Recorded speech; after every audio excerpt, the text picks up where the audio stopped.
warahmatullahi wabarakatuh. Waalaikumsalam warahmatullahi wabarakatuh. Bagaimana kabar kalian hari ini? Baik. Siap mengikuti pelajaran? Siap. Yakin? Yakin. Sebelum kita memulai pembelajaran kali ini, saya mau mengecek dulu apakah ada yang tidak berangkat. Siapa? Si Iben kemarin tidak berangkat, kenapa Ben? Hah? Karena tadi kalian sudah menyatakan siap untuk mengikuti pelajaran, coba saya mau membuktikan kesiapan kalian itu nyata atau tidak. Tak ditanya satu dua. Mandi tidak tahu. Mandi tidak. Ya, yakin. Berarti bukti nyata kalian sudah mempersiapkan, salah satunya yoga sudah mandi. Biasanya yoga mandi tidak. Tepuk tangan dulu buat yoga. Wah, ternyata tepuk tangan kalian pun tidak sekompak kemarin terakhir kita pelajaran. Tidak? Ya tidak? Ya. Coba kompakan dulu tepuk tangan kalian supaya memicu semangat belajar kalian itu semakin tinggi. Biasa ya, ketika tangan saya ke bawah, kalian tepuk satu kali. Yuk, angkat tangan angkat, jangan nyentuh meja.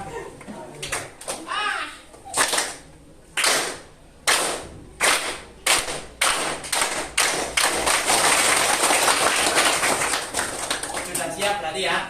Sudah siap. Kemarin kita sudah membahas tentang apa? Ingat tidak? Sistem pernapasan. Yang ada pada sistem pernapasan kita atau kita sebagai manusia. Ada yang merasa tidak manusia? Ada tidak? Tidak. Pak Im senyum-senyum merasa tidak manusia?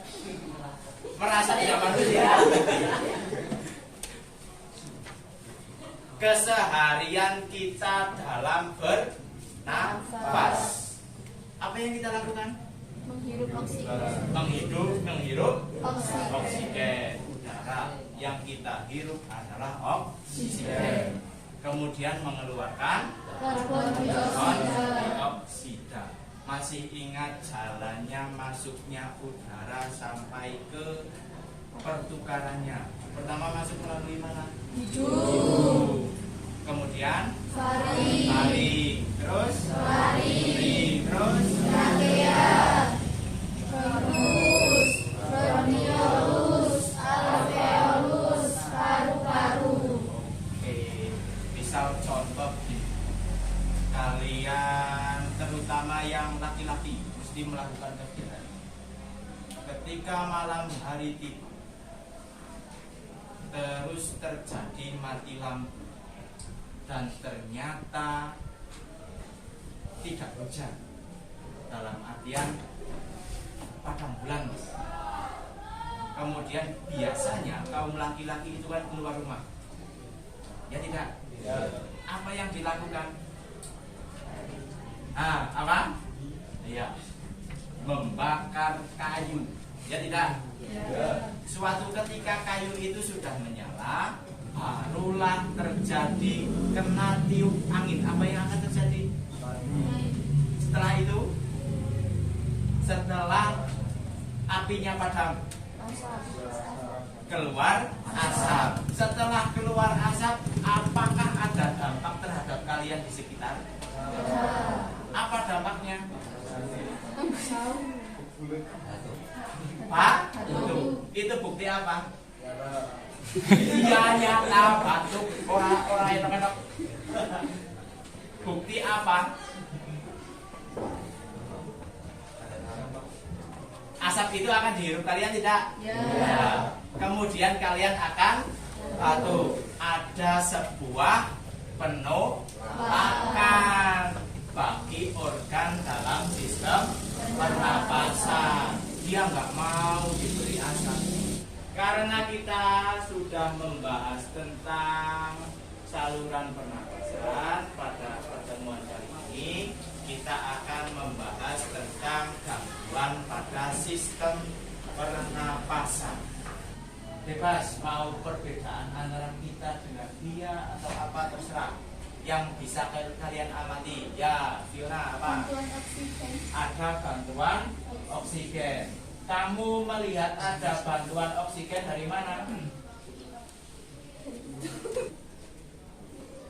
Pada kesempatan kali ini, di sini kita akan mempelajari tentang gangguan sistem pernapasan. Untuk tujuannya yaitu kalian siapa yang mau membacakan? Ya, bacakan. Setelah mengamati wacana tentang penderita ISPA dan melakukan kajian literatur tentang penyakit ISPA, siswa dapat menganalisis perbedaan antara penderita ISPA dan orang sehat. Setelah mengamati wacana tentang penderitaan ISPA dan melakukan kajian literatur, siswa dapat mengemukakan cara mengobati penyakit ISPA.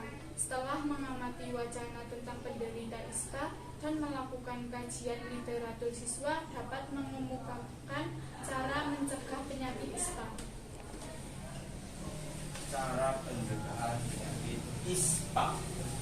Penyakit ISPA, infeksi saluran pernapasan akut. Sebelum kita melanjutkan, saya mau menanyakan kembali contoh sedikit. Kalian tahu bagaimana udara masuk ke rongga hidung? Pertama, dia akan bertemu dengan siapa? Langsung angkat tangan. Setelah udara masuk, akan bertemu dengan siapa? Angkat tangan. Di hidung. Di hidung ada siapa? Ya. Ada sentongnya tidak? Ada. Apa? Hah? Rambut-rambut. Selain itu apa? Selain itu apa? Apa? Tadi singkat siapa? Faiz. Apa? Selaput lendir. Fungsi dari selaput lendir apa? Katup sing bisa membuka dan menutup. Epiglotis. Dia akan standby membuka dan menutup. Sekarang kita melanjutkan ke orientasi masalah yang akan kita hadapi.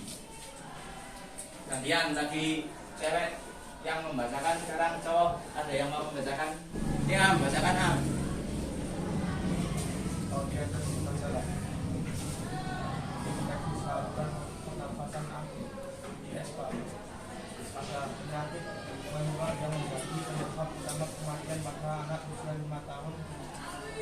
Di sini kita lihat bahwa kita mendapatkan sebuah data yang menunjukkan bagaimana ISPA itu sangat berbahaya. Kenapa sangat berbahaya? Karena salah satunya dia akan menyebabkan kematian. Saya akan memfasilitasi kalian dua kelompok. Tadi yang di sini yang berangkat berarti berapa? Dibagi 4 sisa. Oh, dibagi 4 sisa di berapa? 7 per 8? 7 ya. Tadi sih bisa menjawab Faiz, Mas. Ya, Fiona, sini Am, Dava. Ini adalah ketua kelompok kalian. Sekarang kita akan mencari anggota. Yuk, hitung dari 1 sampai 7.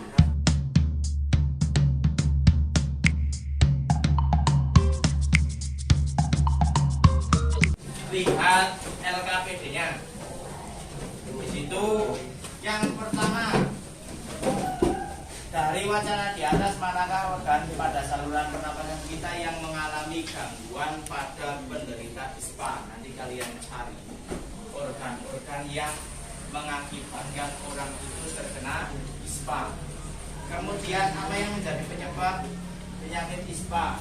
Cari informasi sebanyak-banyaknya tentang penyebab gangguan dari ISPA. Ini untuk petunjuk pengerjaannya saja. Kalian jawabnya di buku tulis masing-masing. Ada pertanyaan dulu tidak? Nah, sekarang saya akan memberikan kalian perangkat untuk memudahkan kalian mencari informasi.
Poin pertama, kalian lihat dulu, lihat jawaban dari kelompok masing-masing. Coba dari 7 kelompok ada yang mau menjawab untuk poin pertama. Kelompok siapa?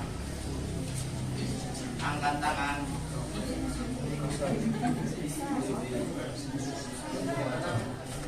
Oh, kelompok berapa? Kelompok 4. Berdiri. Salah satu. Dari wacana di atas, manakah organ pada saluran pernapasan kita yang mengalami gangguan berderita? Sinus, faring, laring hingga hidung. Sinus, faring, laring, dan hidung. Adakah yang berbeda? Kelompok berapa? Dari kelompok 4 ada 4 poin. Sinus, faring, laring, dan hidung. Ada yang berbeda. Selain ini ada kelompok berapa? Kelompok 3 apa? Telah menimbulkan peradangan di saluran pernafasan mulai dari hidung hingga paru-paru. Hidung hingga paru-paru, berarti semua cakupannya. Ya, ada lagi jawaban lain. Benar? Nah, yang benar, semua jawaban itu benar. Baik sinus, faring, laring, dan hidung itu benar.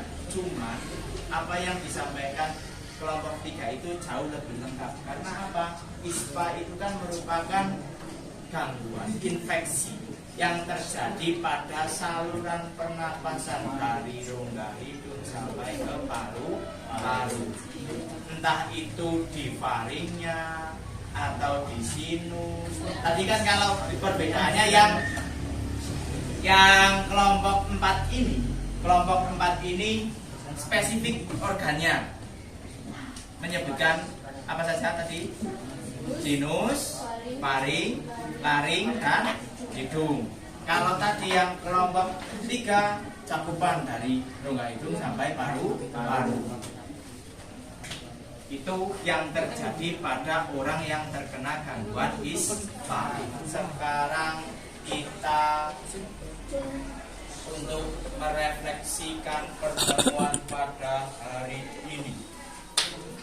Mungkin dari kalian ada yang mau mengungkapkan bagaimana perasaan kalian saat mengikuti